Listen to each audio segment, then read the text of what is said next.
Kalau makan di tempat yang sama aja enggak, atau kalau misalnya dia menghidangkan makanan.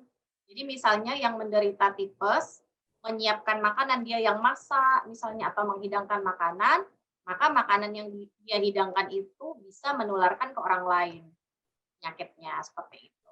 Mmm. Apakah tipes ini juga tergolong penyakit yang berbahaya, Dok?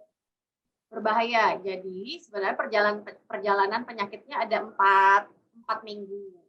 Nah, dia di awal itu ditandai dengan demam ya. Mmm. Awalnya demamnya hanya pada sore ke malam hari, tapi kemudian demamnya bisa jadi terus-terusan.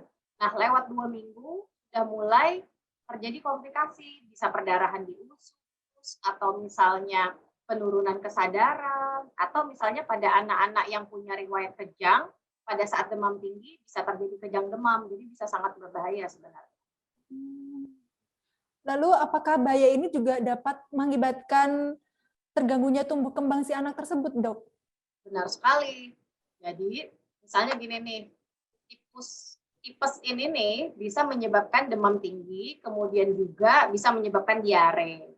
Kalau Mmm. demam tinggi sendiri bisa menyebabkan kejang tadi atau terjadinya gangguan atau kekurangan cairan.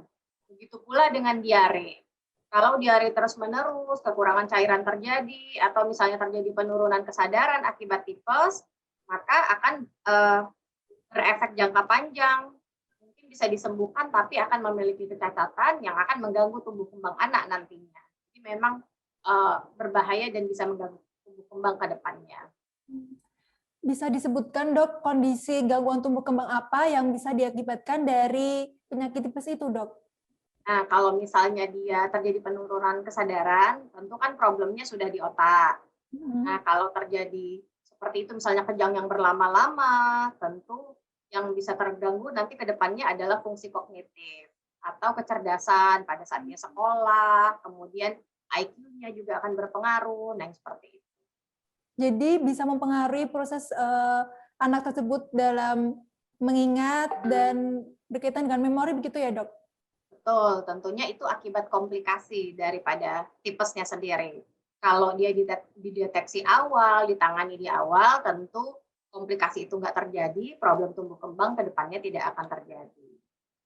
Baik, Dok. Lantas untuk gejala apa saja sih? Terima kasih sudah nonton. Jangan lupa like, subscribe, dan share ya.